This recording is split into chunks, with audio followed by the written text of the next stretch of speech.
March 2019. I got a hold of a full cage of hungry adult yellow fever mosquitoes to see what would happen if I let them suck my blood. This is before shock. Oh, should I take off my ring? Want me to fit your fingers as well? Oh, yeah. Oh my Think of God. that. This wasn't a rigorous science experiment, but it was something I had always wondered how my body would handle. Then I've always wanted to do this, and so my goal was to stick in my left hand until all the mosquitoes fed. So I'm just helping Rob here. I'm just opening up the entryway for his hand to go into the cage. I also wanted to see what would happen to Jonas. But because one of us had to hold the steering wheel to drive home, we decided he'd take another cage and do it on his back. And I will tell you now, I would never have predicted before how my body actually reacted.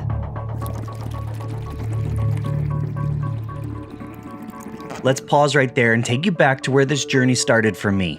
Kind of excited. I came to Florida to learn about the world's deadliest animal, the mosquito. Yep, that's right, the deadliest. And that's partly because mosquitoes are vectors of pathogens, but more on that later. I'm here to learn as much as I can from mosquito biologist Casey Parker and entomologist Andrea Lucky. We're checking traps this morning, and we did this because there's more than one species of mosquito in Florida, and we wanted to see what's here. 80 different species in Florida. And over 3,000 worldwide. And of the select few that bother humans, it's only the female that needs a blood meal. But there are so many mosquitoes around yards like this in people's neighborhoods that are not biting people. They're biting birds, they're biting rodents, they're even eating earthworm blood. But they're not really bothering us. So there are mosquitoes that are going to cause a nuisance to humans in there and could potentially transmit pathogens as well. And my goal is to pinpoint one of the deadliest mosquitoes, get them in a cage, and let them suck my blood. Should we just take this to the lab then, and then we'll lay them out and see what we have? Sure. So we grabbed the mosquitoes and went back to the University of Florida's Entomology and Nematology department. There we could look under the microscope at the huge array of different mosquitoes. But I kept coming back to this. Does it transmit disease? This is not a major concern in terms of disease transmission. And this was the case for most of the mosquitoes. The exceptions, Culex, which transmits West Nile, and a handful of other encephalitic diseases, Anopheles, which can transfer malaria, and this one, the Aedes mosquitoes, which are responsible for dengue, chikungunya, and Zika. All potential problems in the United States. And it was this mosquito, Aedes aegypti, or the yellow fever mosquito, that I decided would be best to let feed on my blood.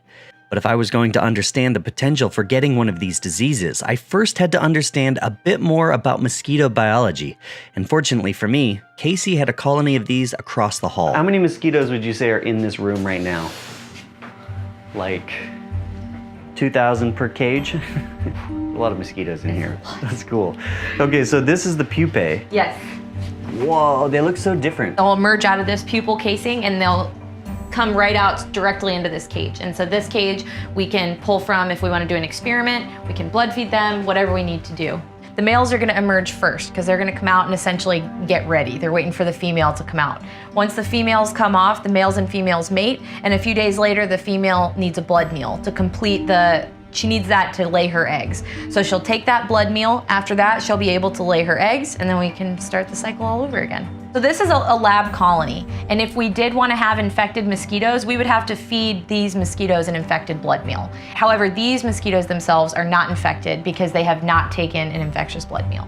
And with these in particular, because you just hatched them from the egg, you know they don't have a disease. Yes, they've never been exposed to pathogens. So these guys that we will let feed on you do not have any pathogens.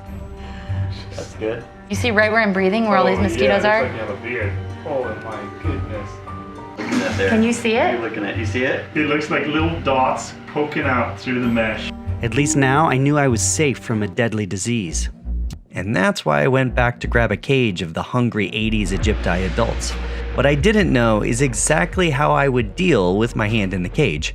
And fair warning here, if you're a little squeamish about seeing footage of mosquitoes feeding on people, well, you might want to stop watching, because that's exactly what I'm going to show you. First, Casey told me how to hold my hand. Definitely want to keep your fingers together because one of the more painful places that it can bite on your hand is actually in between your fingers. So make sure you keep your hand tight, closed. Try not to move too much because they are trying to get a meal out of this. So you don't want to disrupt them while they're trying to feed. So just be as calm as possible. It's going to itch and yeah, you're just gonna have to get through that, push through it. Then, as you do, I started a live stream because that felt like a very 2019 thing to do. Okay, here we go. Should I look? Don't at first. Don't Here we don't go. at first. So get comfy. Let them get comfy. Just lay it flat so I can see it as well. I want to say in the range of like 100 on him right now. Okay. It's like you feel like an ant walking on your skin, and then all of a sudden, pinprick. It's mostly just creepy. I would describe it now. Your arm is looking like you went through like nettles, you know. Is that what it looks like? Stinging nettles, or like a jellyfish or something. Truth be told, you can't feel every one of the needles going into your skin, but you can definitely feel some of them.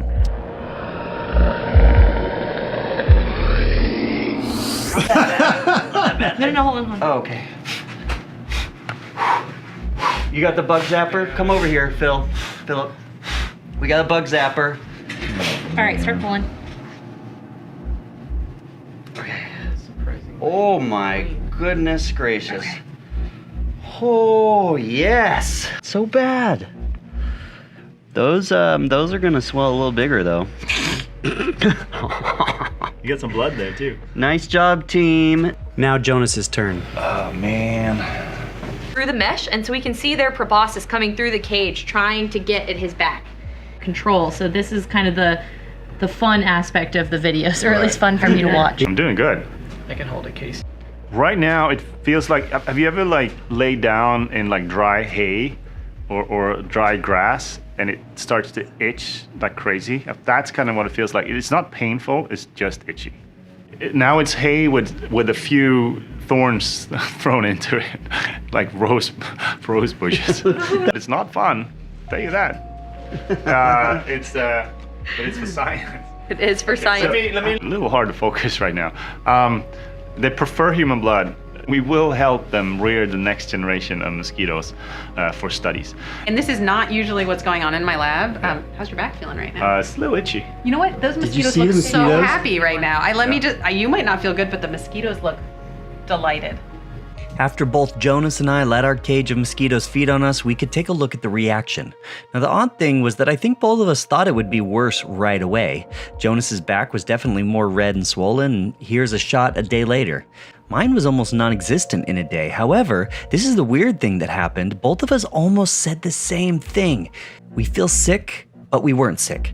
The best we could tell is that our bodies mounted an immune response so that we had the feeling of being sick without the same coldness and sore symptoms. Unfortunately, I also don't have much footage of that because at this point I was home and in bed. If I knew that was going to happen, I probably would have asked someone to film it. So there you go. That's our experience filming about 2,000 mosquitoes feeding on us. Thanks for watching that short. I hope you learned something about mosquitoes along the way. I do want to thank our patrons for their support. That allowed us to make this extra cut for YouTube. Also, big thanks to Lawrence Reeves for letting us use his mosquito shots, and this was all a bigger project on mosquito biology, disease, and control, which I'm linking to right here. So definitely go check that out if you're interested.